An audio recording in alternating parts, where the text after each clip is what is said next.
Terima kasih Gus Ba untuk pencerahan yang luar biasa. Kita masih punya waktu 28 menit. Kalau Gus Ba berkenan, apakah ada yang ingin bertanya? Singkat, padat, sebutkan nama. Sana dulu ya. Ya. Tiga ya? Tiga aja ya? Satu. Sini dua. Satu lagi dari Ahwat, ya Ibu ya. Ya. Silakan. Satu dari sana ya. Ya, maju aja. Maju. Mikrofonnya ini.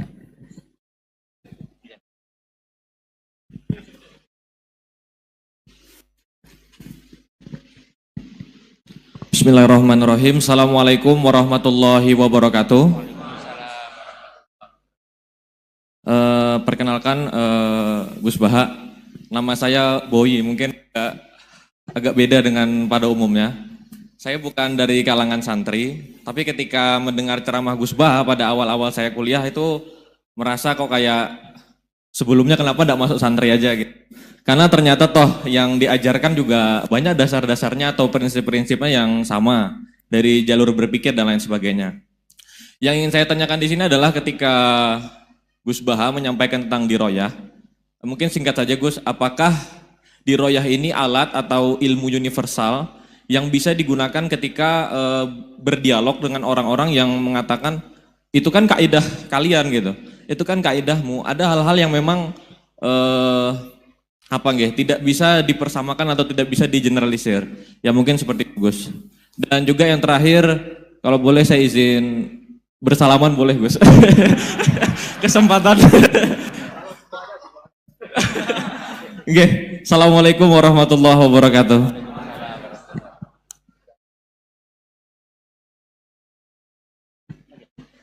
Baik, kita kumpulkan dulu satu lagi ya.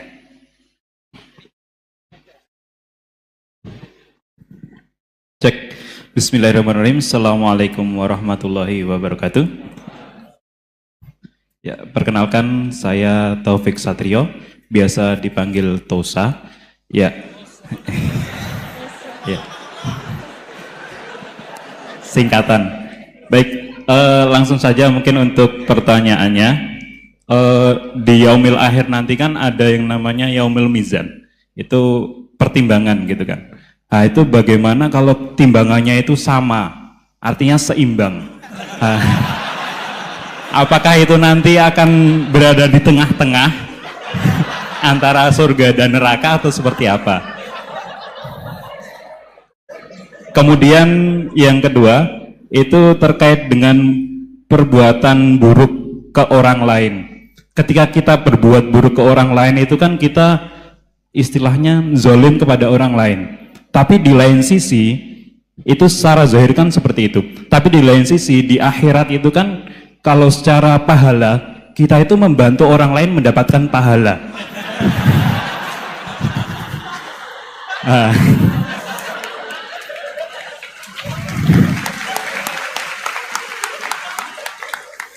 Jadi, seperti apa Gus?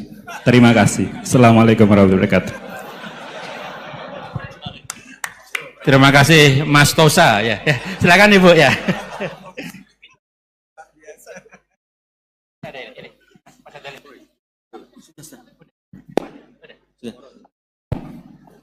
Assalamualaikum warahmatullahi wabarakatuh. Perkenalkan saya Nazula Hasanah. Mau bertanya, apakah perbedaan NU sama Muhammadiyah?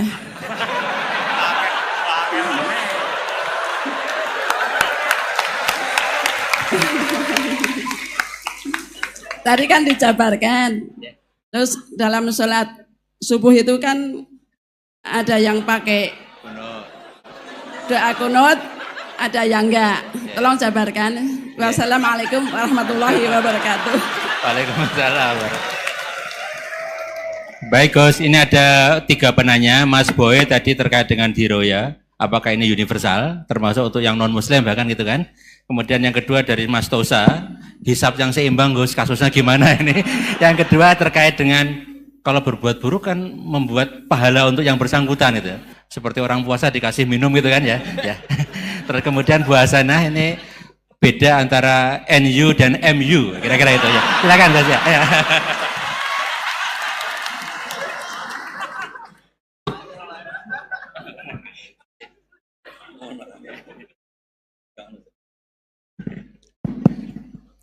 Bismillahirrahmanirrahim. Sebelum saya jawab, saya senang kalian semua senang dengan sesuatu yang taat itu. Banyak orang untuk senang nunggu maksiat dulu. Mungkin melihat perempuan yang tidak mahram, melihat sesuatu yang maksiat. Jadi ini spesial. Majelis ilmu tapi apa? Senang. Ini sesuai rencana Tuhan lah. Seorang itu senang dengan taat, senang dengan ilmu. Ini luar biasa, no? Luar biasa. Tadi pertanyaannya kalau diroya. Jadi Islam itu agama untuk logika objektif. Jadi diroya itu ya global, universal. Misalnya saya beri contoh Tuhan yang satu. Itu dulu, saya ulang lagi, dulu itu ada imam namanya Imam Amudi. Itu pengajar matematika Mas Boy, pengajar matematika. Itu kan nggak lazim, tapi kiai kok pengajar apa? Singkat cerita, ini cerita keramat. Kalau kalian nggak paham ya keramat sendiri. Jangan nggak paham menentang. Singkat cerita, di antara keramat beliau itu, Allah itu nyuruh para malaikat disuruh ngaji matematika sama dia. Ngaji tauhid, tapi disebut sama Allah ngaji matematika. Ternyata apa? Cara ngajarkan gini. Misalnya ngajarkan diterang gini. Titik. Angka 2, 3, sampai 1 miliar, 1 triliun. Nisbatusnaini ilama la nihayatalah. Itu nisbatul fard asli. Angka itu entah 2, entah 3, entah 1 miliar, semuanya dibanding angka 1 itu namanya cabang. Tetap yang al-aslu itu angka 1. Itu otak siapapun, itu akan ikrar dengan logika tadi. Bukan kita Muslim. Semuanya akan tahu angka berapapun jumlahnya, tetap asal-usulnya angka 1. Terus dia gambar, ya gambar apa saja, gambar masjid, apa gambar sapi atau gambar apa saja, dimulai 1 titik. Gambar ruwet maupun gak ruwet tetap saja dimulai 1 titik. Nuktotul wujud. Jika kalau zaman saya ngaji, Pak Rektor ngaji dulu diterangkan semua makna Quran ada di Fatihah, Fatihah ada di Bismillah ya, Bismillah itu ada di titiknya, titiknya bak. Nah kenapa ini hebatnya Quran? Kenapa dimulai dari 1 titik? Untuk maklumatkan semua alam raya ini dimulai dari 1 titik, yaitu wujud Allah. Logika seperti itu kan orang nggak nerima gimana? Mbok gambar seruat apapun dimulai dari mana coba? 1 titik. Angka sebesar apapun dimulai angka apa? 1. Jadi diroyah itu ya universal gitu maksudnya. Ya gitu Mas Boy ya. Jadi diroyah itu universal. Ya soal ada yang belum dapat hidayat apa itu nomor 2, tapi logika yang dibangun Islam itu. Terus pertanyaan kedua apa? Draw tadi, mizan. Kamu ingin draw? Ini kasus ini, nggak pernah ngaji Quran itu. Di antara yang diterangkan Quran detail itu Ashabul A'raf apa? Ashabul A'raf, orang yang baiknya sama buruknya itu imbang. Itu sudah disediakan nanti di surga itu ada pagar. Kamu ingin di situ? Pagar pembatas, apa? Pagar pembatas. Di surga enggak, neraka enggak. Jadi kejadian surga dan neraka itu gini, tak terangin ya. Jadi kira-kira gini, kan hisab itu hanya rubu'un nahar, sekitar 2 jam, 2 jam setengah selesai. Jadi satu dunia ini dihisab Allah, hanya Allah butuh waktu 2,5 jam. Rubu'un nahar. Kenapa gitu Pak Rektor? Karena semuanya datang ini sudah terindikasi dan itu sudah jelas. Misalnya orang yang soleh banget, wajahnya bersinar, bahkan semua tubuhnya bersinar. Yas'anuruhum baina aidihim. Yang pas-pasan, ya sinarnya pas-pasan. Sehingga nanti yang punya sinar cukup di kanan. Yang kelip-kelip agak ini, yang rawan kesaruk ini. Yang gelap gulita langsung di kiri. Nah itu terus, faduri babenahum bisuril lahubab. Terus Allah langsung bikin pagar. Nah yang rawan kesaruk pagarnya yang kelip-kelip tadi. Yang temangsang ini. Karena yang jelas hitam di kiri, yang jelas putih kanan. Yang abu-abu ini sama malaikat digaruk saja. Lah terus temangsang di Araf itu. Nah, terus setelah dipagar ini dia punya kegiatan. Kalau melihat neraka bilang Rabbana srif anna adzabal jahannam. Kalau melihat surga ya Allah, ma kuntu asqa khalqik. Saya ini hamba Engkau yang tidak paling sial dan Kau Maha Rahman. Tolong saya jangan dihadapkan ke neraka lagi. Karena itu menyiksa. Sabar wa ahraqaka. Ya ketika melihat neraka itu dia komentar, ya Allah, neraka ini begitu merusak wajah saya. Hawa panasnya itu sudah menghancurkan semua, baunya juga agak enak. Saya minta saya dihadapkan ke surga bersama Allah, tapi kamu tidak minta lagi kan? Tidak, saya hanya minta itu tok. Gitu. Nah ini saya pandu, kalau kamu ngalami tak pandu. Kalau kamu ngalami tak pandu. Sama Allah terus diberi janji supaya tidak minta yang lain. Tidak, saya tidak akan minta lagi. Terus melihat surga. Nah, di surga melihat orang kayak gitu kan, di surga nanti kalian kan hura-hura semua. Wah, istri yang di dunia kurang cantik, rewel, yang di surga itu istrinya cantik semua, gak rewel semua. Gak minta belanja, cantiknya gak usah kesalahan, pokoknya top lah. Terus dia melihat, tersiksa, cara Jawa ngiler. Wih, masa ngelihat tok? Akhirnya ya lama-lama berani ngajukan, ya Allah masa ngelihat tok? Gitu. Dikasih masuk gitu. Ya terus, tapi kamu kan janji tidak minta lagi. Ya terus ngerayu-ngerayu Tuhan lagi. Akhirnya walhasil nanti kalau betul-betul A'raf itu nasibnya akhirnya masuk surga.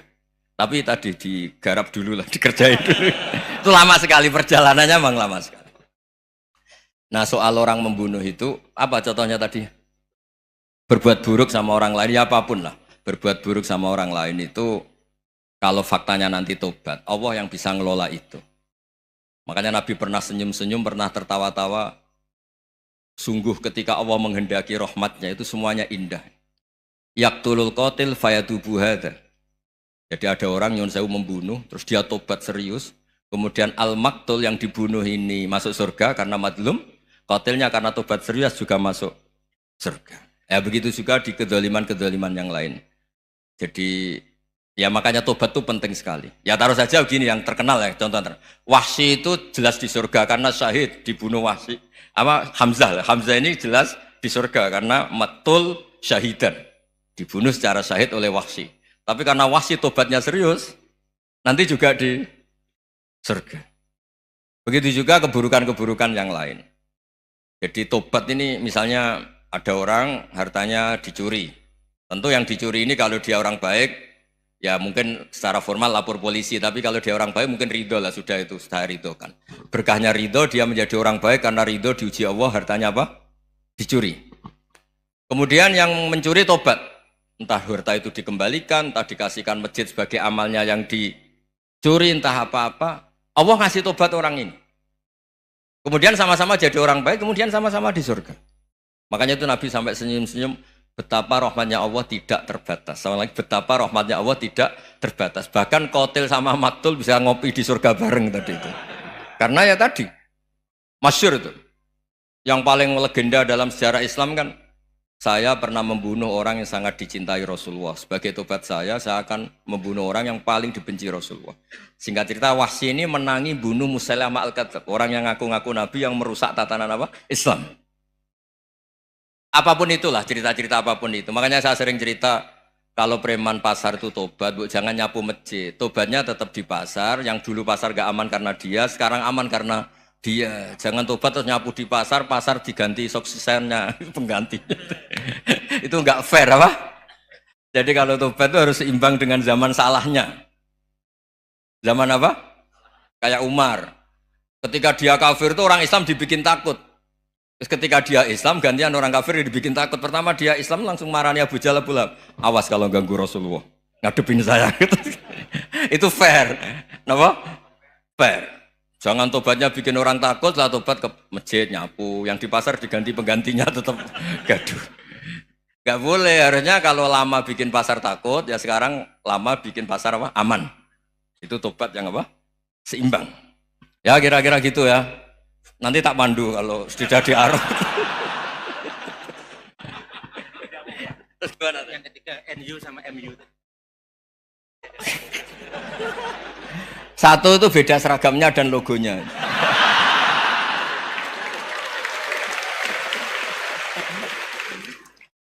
Kedua, nama ketua umumnya. Ketiga, tanggal acara besarnya. Muktamar Muhammadiyah dan NU itu beda. Sudah beda 1 abadnya. Tentu dulu Muhammadiyah. Tapi begini ya, perbedaan itu nggak bisa dihindari. Karena tadi ada sudut pandang apa? Ada sudut pandang, itu nggak bisa dihindari. Ini cerita yang nyata ya. Saya ulang lagi, senyata-nyatanya. Andaikan betul Rasulullah itu hanya kunut 1-2 kali, maka kalau menurut mazhab Syafi'i, apa salahnya melakukan sunnah terus-menerus meskipun Nabi itu melakukan hanya beberapa kali? Karena pertama sesuatu yang pernah dilakukan Nabi pasti akan menjadi sunnah yang terus-menerus. Nabi itu puasa Senin Kemis juga tidak selalu. Salah kalau ada orang bilang, Nabi malah takut kalau ibadah sunat dilakukan terus-menerus karena nanti takut dikira wajib. Itu masyhur dalam kaidah usul fikih. Tapi yang tidak kunut juga tidak salah, karena ya tadi, Nabi ya pernah kunut, Nabi juga pernah tidak kunut, karena Nabinya orang banyak. Karena bukan Nabi kelompok tertentu, no? Jadi sederhana. Terus menyangkut, ini dengerin betul, sujud. Sujud itu banyak ulama yang mengatakan untuk sah itu harus melibatkan 7 anggota. Umirtu an asjuda ala sab'ati azumin al-jabha wal yaden warukbaten wal qadamen. Saya diperintahkan sujud itu melibatkan 7 anggota, yaitu jabha, yaden 2 tangan, 2 lutut, terus 2 qadamen. Tapi Imam Syafi'i ngendikan, andaikan ada pendapat yang mengatakan ukurannya cukup jabha, maka itu juga benar. Karena Nabi ketika sujud ngendikan sajadalaka wajhi wa sam'i wa basori. Ya Allah telah sujud ke engkau wajah saya, jabha saya. Nabi tidak menyebut tangan, tidak menyebut rukbaten, tidak menyebut qadamen. Ini wajah tu wajah, ukurannya itu hanya jabha. Itu kayak iya, kayak enggak. Nah hal-hal seperti itu yang menjadikan ada ijtihad. Ijtihad itu satu pemikiran yang cara sudut pandang itu kayak iya, kayak enggak. Nah itu terus ada al-madhaibul arba'ah. Terus ketika implementasi di Indonesia, dulu Mbah Ahmad Dahlan juga ngaji Basoleh Darat, Mbah Hasyim Asy'ari juga ngaji Basoleh Darat. Ketika di Mekah sama-sama ngaji Syekh Khotib Minangkabau, sama-sama ngaji Syekh Mahfud Termas. Jadi ya kalau di keluarga kita itu ya biasa aja, perbedaan-perbedaan itu selama masih ilmiah dianggap biasa aja. Karena memang ngelola sudut pandang itu nggak bisa ditertibkan. Nabi Yahya itu suka berkawan orang soleh. Karena berkawan orang soleh itu enak. Tapi kalau Nabi Isa suka dadani desa-desa tertinggal yang masih macam-macam. Ketika ditanya, kenapa engkau suka berkawan orang-orang gitu?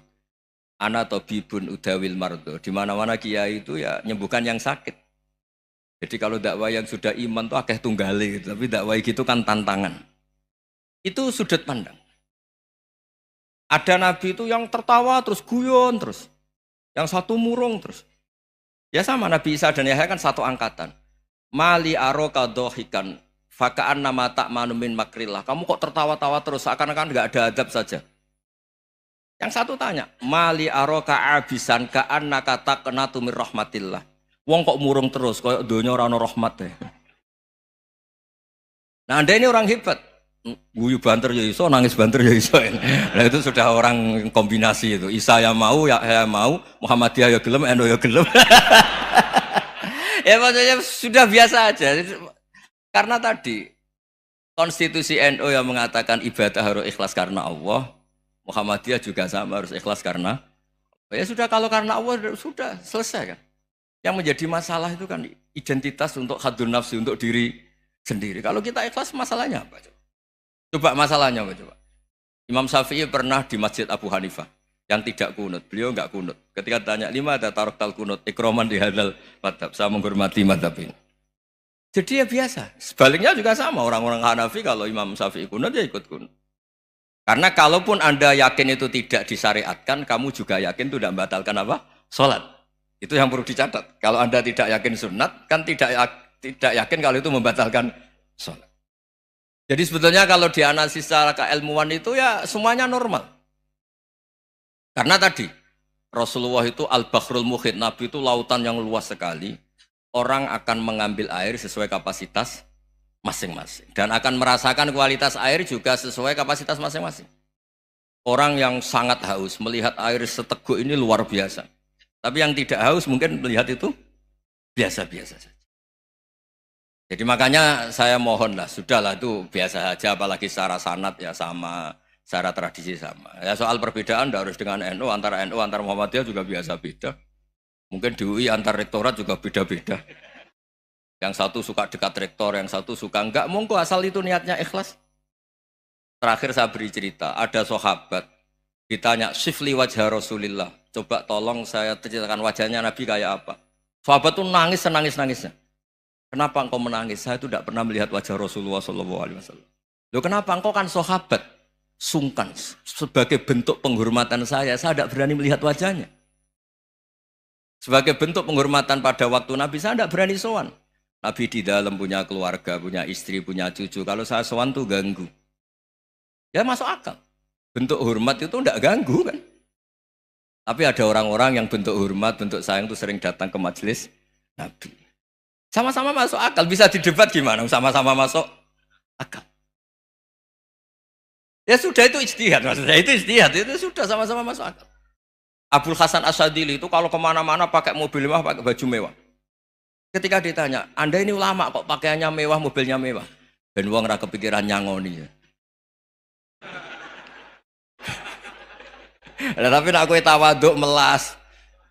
Terus dibalekno mbalmu sakit. Ngono ra iso mulai kiai ini. Ya tapi misalnya semua gitu mesti ada yang salah paham, itu keangkuhan. Tapi kalau semuanya kelihatan gembel, nanti orang trauma jadi kiai. Takut kayak itu. Ya sudah, itu wilayah ijtihad, sudah tidak usah pokoknya sudah, yang penting ikhlas. Anda berani tanggung jawab nanti ketika ketemu Allah Subhanahu wa taala. Nggih, ngoten. Assalamualaikum warahmatullahi wabarakatuh.